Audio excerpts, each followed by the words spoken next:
Kibinadamu msiba kama msiba unauma kwa namna yote ile. Haiwezi kusema kwamba nafurahia msiba huu utokee ili utunge wimbo. Msiba unauma, ila mimi Mwenyezi Mungu tu naisha sema sana. Mwenyezi Mungu amenipa karama mimi ya kuwa na uwezo wa kutunga nyimbo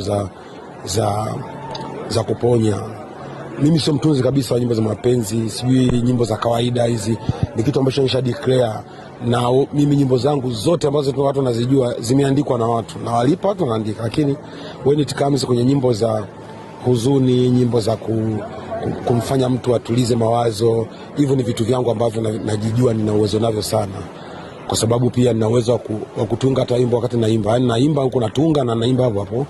Ni kitu ambacho ninacho. Kwa hiyo binafsi waga sioni kama kuna kitu cha kutoshea kumwambia mfiwa ajisikie nafuu baada ya kufiwa.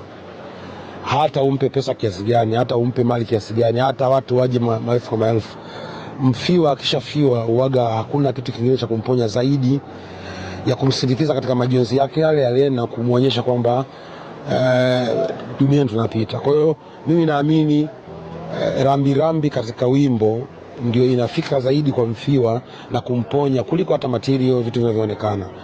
Kwa hiyo binafsi naonaga rambirambi yangu ya kwanza kwa mtu aliyefiwa ni kumtungia wimbo. Na watu wamekuwa wakisema kwa nini viongozi, kwa nini watu maarufu, kwa nini sio kila mtu anafanya hivi vitu? Sifanyi kwa sababu ninakurupuka tu.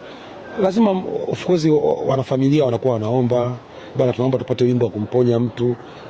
Mtu akifanya akinicheki nikifanya na bado tuna kuna watu wengine wanafikiri ni biashara. Mimi sifanyi biashara.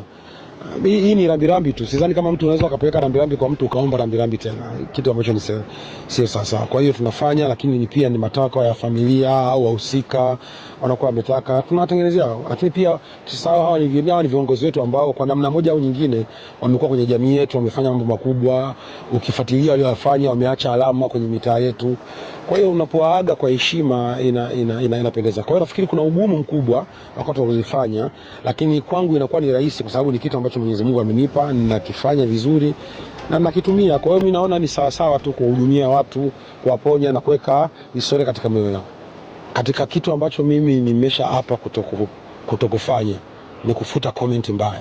Yaani mimi hata posti zangu zote naweza nikaposti, kwa mfano hata posti ya wimbo niliotoa mheshimiwa, 98% ni watu wanatokana, lakini sija kufuta hata moja. Hao ndio binadamu. Hakunaga binadamu watakao kusifia tu kila wakati, wako watakao disi, ndio tulioumbwa.